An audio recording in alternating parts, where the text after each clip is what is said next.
All right, you're welcome back. If you're just joining us, we're discussing Ramadan and, of course, trying to understand how we can fit into the modern day and if it can be tweaked in any way. And before the break, I guess Abdulaziz was trying to help us into it. Yes. Yeah, as I was saying, I said Islam conforms with morality.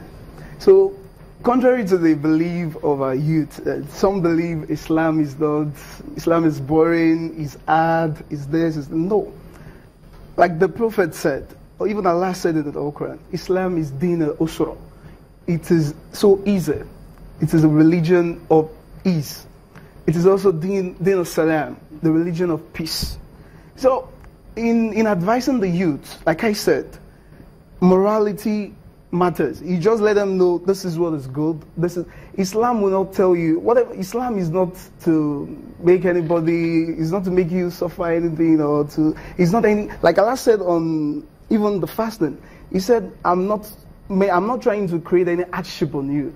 So likewise, if you look at the way we worship, the 5 daily prayers, generally, Islam is so easy. So what we let the youth know is just that Islam conforms with morality. Well, okay, the 16th president of the United States, Abraham Lincoln, he said something. He said, when I do good, I feel good. When I do bad, I feel bad. That is my religion. Though he was not a Muslim, I don't know if he was a Christian, I don't know. He was not a Muslim. But if you look at that, it's in tandem with what the Prophet said, that al-halalu bayyin wal-haramu bayyin. So we just we don't do things in Islam as a Muslim. You don't do things to seek. You don't do it just because people are doing it or because you want to seek worldly pleasure. The first thing is when you want to do anything, you refer to the Quran. What did Allah say about this thing? Am I permitted to do it? You do it. If you're forbidden, if you're prohibited from doing it, you stay away from it. If I'm a young man now and I own a hotel or a nightclub, okay, what would you say to me? Okay, the issue is, in giving fatwa, we call it rulings, in giving rulings in Islam is such a recondite, such a difficult thing. Scholars don't just, it's not something you just use your discretion. It takes the ulamas, the scholars, to sit down, they brainstorm, they rub minds together in order to give a ruling about something. Before they can tell you this thing is wrong, they'll look at what the Quran says about it. They'll look at. So I believe, as regard concerning the hotel, like I studied economics in school. I was told in school that to make a rational decision, you look at the cost and benefit of your action. Cost?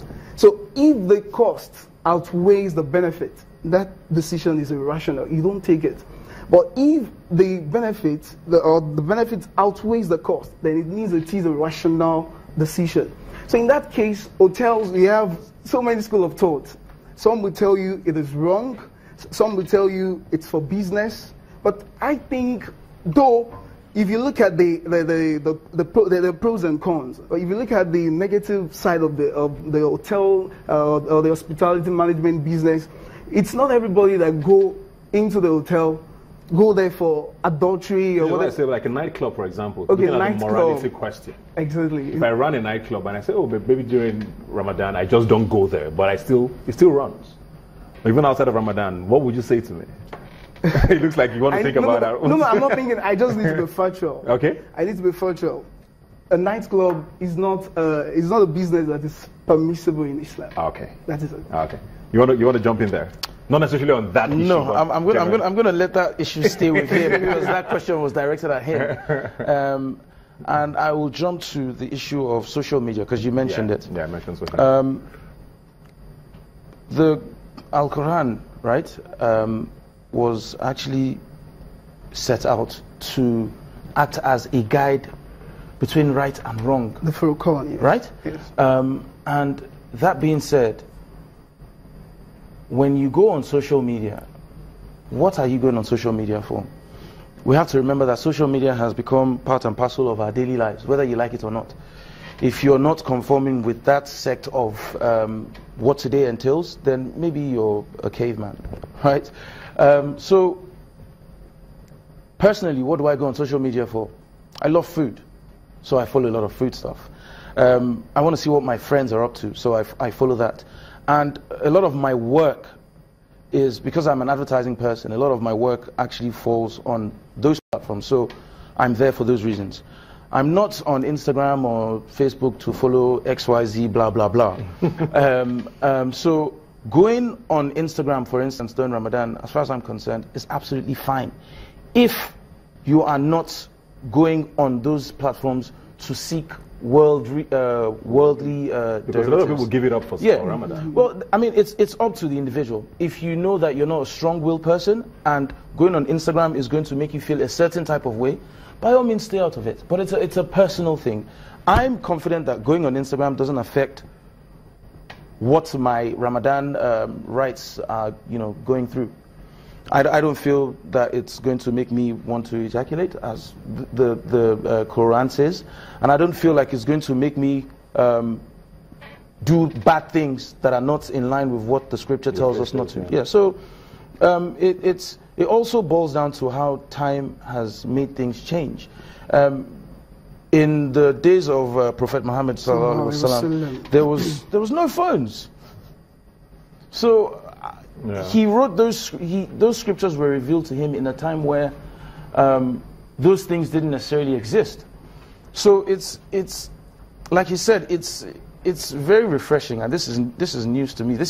I'm learning as I'm on this segment, that the scholars and the deans and the senior officials sit down and brainstorm around something, which is good, because if we were to live by a book, right? If we were to live by a book, and if it says do not walk on water, if technology brings something that makes you able, that will make you able to glide on water, then what happens to how that scripture was quoted? I want to talk about certain professions now. Like you talked about advertising, right. Advertiser. Yeah. So you will be on social media because your work revolves around that. Yeah. Someone who's a boxer, for example, now, who has to fight, right, and beat someone up. Okay, Ibuka. What happens? Ibuka. That goes back to that goes back to my first element of what I said. Is it moral? Is it moral? Is it? Do you think it's? I mean, it's all fun and games until someone gets hurt. Literally, is boxing? What? It's his profession. Right. So, but what sort of? What is the derivative? You're getting hurt. Some people have brain damage from boxing. Some people get Parkinson from the effects of getting blows to the head.